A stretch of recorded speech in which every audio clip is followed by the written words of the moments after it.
The studio lights cast a warm glow over the set, a familiar space where laughter and applause usually filled the air. Kelly Clarkson sat in her host's chair, her smile bright but her eyes sharp, ready to dig into the heart of her guest.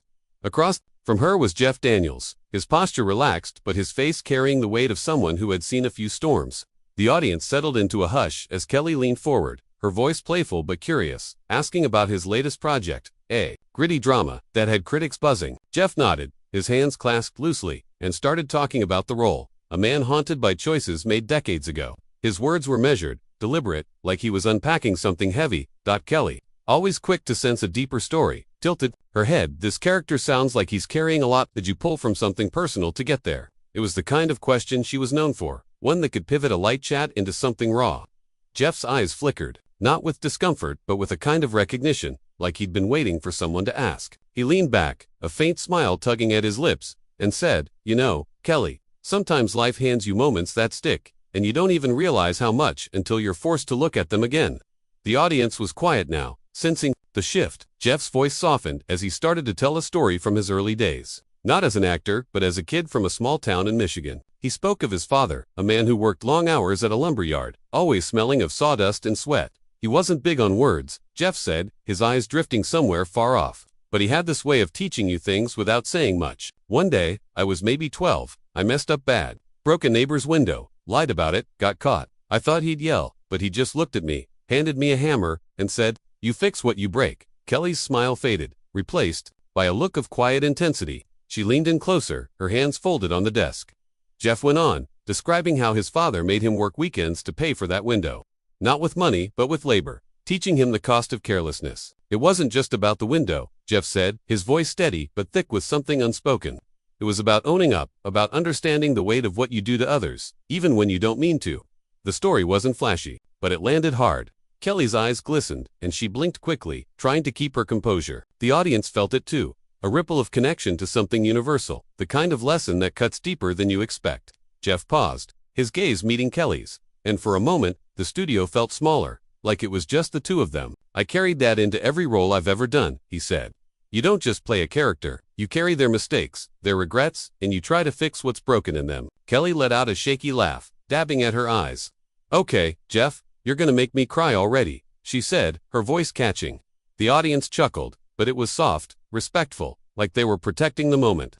She asked him to hold that thought, promising they'd dive deeper after a break. As the cameras panned out and the applause rose, Jeff's story lingered, a thread of truth that wasn't done unraveling. The weight of his father's lesson, that idea of fixing what you break, seemed to hover, waiting to connect to something bigger. As the studio lights dimmed for the commercial break, Kelly Clarkson fanned her face, trying to shake off the emotion that Jeff Daniels' story had stirred. The audience murmured, still caught in the weight of his words about his father and the broken window. When the cameras rolled again, Kelly was back, her smile a little softer but her energy "All right, Jeff," she said, leaning forward, "you left us on a heavy note there. That lesson from your dad, about fixing what you break, that's powerful. Does that still guide you? I mean, not just in acting, but in life."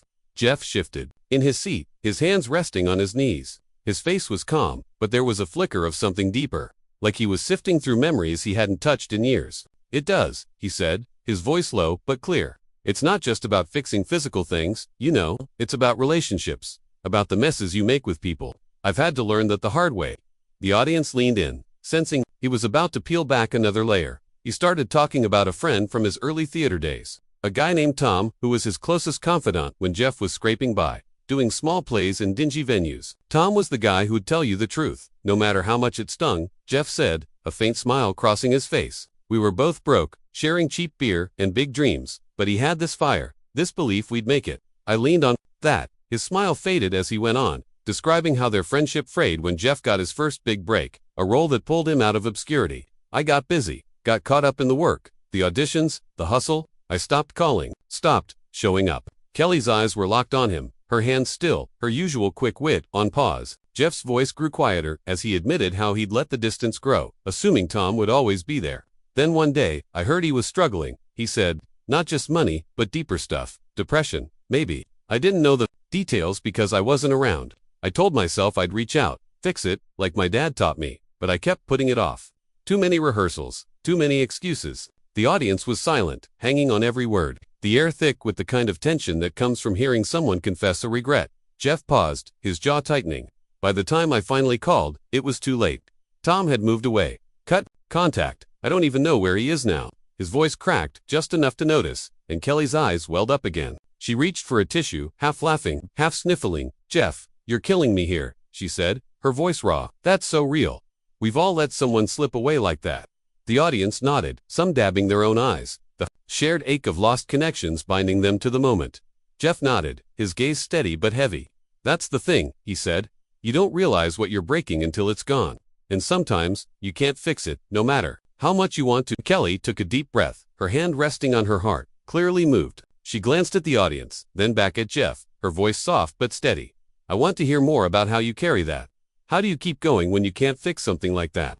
The question hung in the air, unanswered, as the segment ended, the camera lingering on Jeff's thoughtful expression, a man wrestling with ghosts he couldn't quite lay to rest. The studio lights flared back up, and Kelly Clarkson, still clutching a tissue, gave Jeff Daniels a look that was equal parts empathy and determination. Her voice was steady now, though her eyes still carried the sheen of emotion. Jeff, you just laid something heavy on us, she said, her tone warm but probing. You talked about losing touch with Tom, about not being able to fix that break. How do you carry that kind of regret and still move forward? Because I know I'm not the only one in this room who's felt that.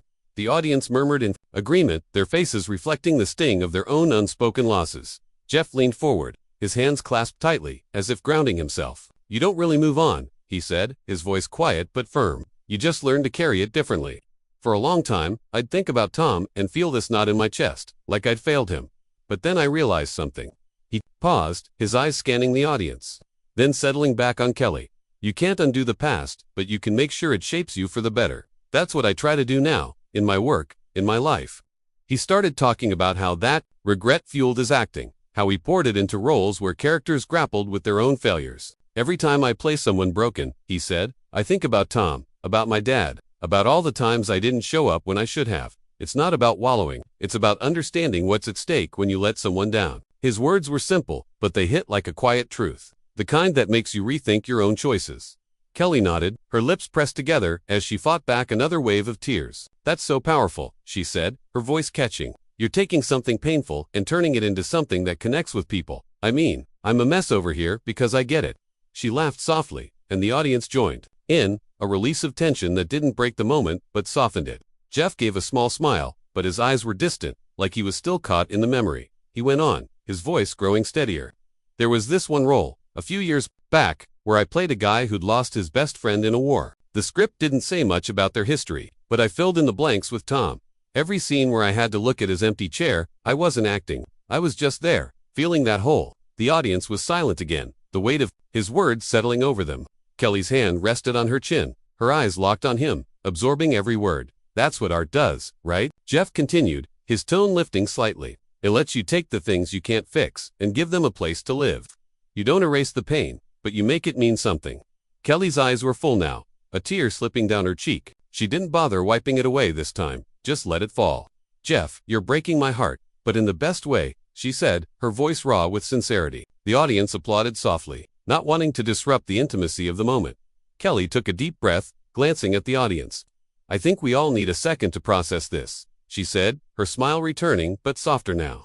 But I want to know, how do you take that into your life off the set?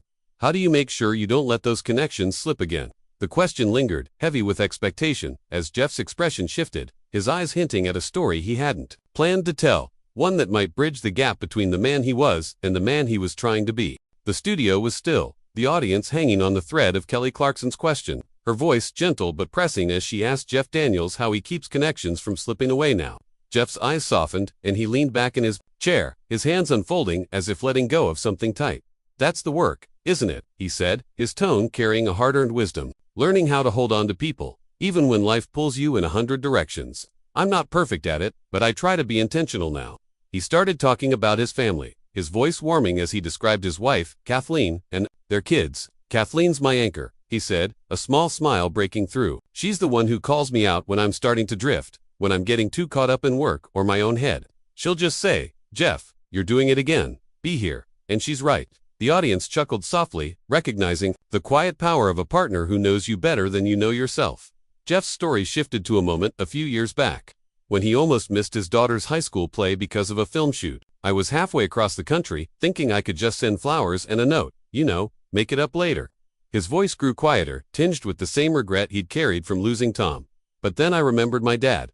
That hammer, that window, I remembered Tom. And I thought, no, you don't get to keep breaking things and expect someone else to fix them. He paused, his eyes meeting Kelly's, who was watching him with a mix of awe and empathy. So I got on a red-eye flight, Jeff continued, landed at 6 in the morning, drove straight to her school. I was jet-lagged, probably smelled like airplane coffee, but I was there, in the back row, watching her shine. His voice cracked just slightly, and Kelly's hand went to her heart, her eyes glistening again. She didn't know I was coming. When she saw me after, she just ran up and hugged me. Didn't say a word. That was worth every missed flight, every rescheduled meeting. The audience let out a soft collective sigh, some nodding, others wiping their eyes. Kelly was openly crying now, her smile wide but trembling. "Jeff, you're gonna make me ruin my makeup," she said, laughing through the tears. "That's what it's about, though, right? Showing up, even when it's hard." Jeff nodded, his own eyes a little brighter than before, though he held it together with a practiced calm. He leaned forward, his tone shifting to something broader, almost philosophical. "It's not just about family, though. It's about anyone who matters to you. Friends, colleagues, even strangers sometimes. You have to decide to be there, to listen, to fix what you can before it's too late." Kelly nodded, her expression serious now, as if his words were sinking into her own life. The audience was rapt, the air charged with the kind of clarity that comes from hearing someone distill a truth you felt but never named. Kelly took a shaky breath, fanning her face again. "Okay, we're all a mess here," she said, drawing a laugh from the crowd. "But I need to know, Jeff, has there been a moment where someone showed up for you like that? Where someone fixed something you didn't even know was broken?" Her question landed softly, but it carried weight, pulling Jeff into a memory that seemed to catch him off guard. His expression shifting as he began to answer, his voice hinting at a story that might unravel him just as much as it had Kelly. The studio lights seemed to soften, as Kelly Clarkson's question hung in the air, her eyes searching Jeff Daniels' face for the story behind his sudden pause. "Has someone shown up for you like that?" she'd asked, her voice gentle but insistent, pulling at a thread Jeff hadn't expected to unravel. He shifted in his seat, his hands rubbing together briefly, as if steadying himself for what came next. "Yeah," he said finally, his voice quieter than before. "There was someone who showed up when I didn't even know I needed it." He leaned back, his gaze drifting upward, like he was seeing the moment play out. "This was years ago, when I was in my 30s, still trying to prove myself as an actor. I was doing a play, off-Broadway, nothing glamorous. I was struggling, not just with the role but with myself, doubting if I was good enough, if I'd ever be more than a guy who got lucky a few times." The audience was silent, drawn into the vulnerability of a man they were used to seeing as composed, confident. Jeff's voice steadied as he described a stagehand, an older woman named Ruth, who worked the theater's lighting crew. Ruth was tough, no nonsense, the kind of person who'd seen every type of ego come through that stage door, he said, a faint smile tugging at his lips. "But she had this way of seeing through you, not in a mean way, just clear. One night, after a rough performance, I was beating myself up in the dressing room, thinking I'd blown it. Ruth knocked, came in with a cup of coffee, and just sat there. Didn't say much at first, just let me stew." He paused, his eyes meeting Kelly's, who was leaning forward, her hands clasped, tears threatening again. "Then she said something I'll never forget." Jeff continued, "You're not here to be perfect. She told me you're here to be real. Stop trying to impress everyone and just show up." It was like she saw all the noise in my head and cut right through it. His voice grew softer, thick with gratitude. She didn't have to do that. She could have just flipped the lights off and gone home. But she stayed, and that changed something in me. Kelly's tears spilled over now, and she didn't bother hiding them. "That's beautiful," she said, her voice breaking. "It's like she gave you permission to be human." The audience murmured, some nodding, others visibly moved, as if Ruth's words had reached them too. Jeff nodded, his own eyes glistening but steady. "Exactly," he said, "and that stayed with me. Every time I step on a set, I hear Ruth in my head, telling me to just show up, be real. It's why I don't chase perfection anymore. I chase truth." The room felt smaller, the connection between Jeff, Kelly, and the audience almost tangible. Kelly wiped her eyes, laughing softly. "Ruth sounds like an angel," she said, her voice warm with admiration. "Have you ever told her what that meant to you?" Jeff's expression shifted, a shadow crossing his face. Not of regret but of something unresolved, a story that wasn't quite finished. He took a breath, as if deciding how much to share, his hands stilling as he prepared to answer, the weight of that moment with Ruth still lingering, ready to lead into something deeper. The studio was hushed, Kelly Clarkson's question about Ruth still echoing as Jeff Daniels sat back, his expression caught between gratitude and a quiet ache. Have you ever told her what that meant to you? Kelly had asked, her voice soft, her eyes still damp from the weight of his story. Jeff's gaze dropped to his hands for a moment, then lifted to meet hers, a faint smile tinged with something unresolved. I tried, he said, his voice low, carrying the kind of honesty that made the audience lean in closer. He explained how after that night in the dressing room, Ruth became a quiet constant in his life during that theater run. She'd leave me coffee before shows, always with a little note, nothing fancy. Just break a leg, kid, or keep it real. I kept every one of those notes, he said, his voice warming at the memory. But I never told her how much her words that night shifted things for me. I was young, dumb, thought I'd have all the time in the world to say it. The audience was silent, sensing the turn in his story, the familiar sting of chances missed. Jeff's voice grew quieter as he described how the play ended, and with it, his time with Ruth. Theaters like that, he said, you're a family for a few months, then everyone scatters. I meant to track her down, tell her what she did for me, but life got in the way. New roles, new cities. I lost touch. He paused, his jaw tightening slightly. A few years ago, I was doing a show in New York, and I asked around about her. Found out she'd passed away. Cancer, I think. No one knew the details. Kelly's hand flew to her mouth, her eyes welling up again. Oh, Jeff, she whispered, her voice thick with empathy. The audience let out a collective breath, some shaking their heads, others wiping their eyes. Jeff nodded, his expression steady but heavy. Yeah, he said softly, I wish I'd told her, but I try to honor what she gave me by showing up for others now, by being real, like she said. Every time I mentor a young actor, every time I listen when someone's struggling, that's Ruth's voice in my head. Kelly was openly crying now, her smile shaky but genuine.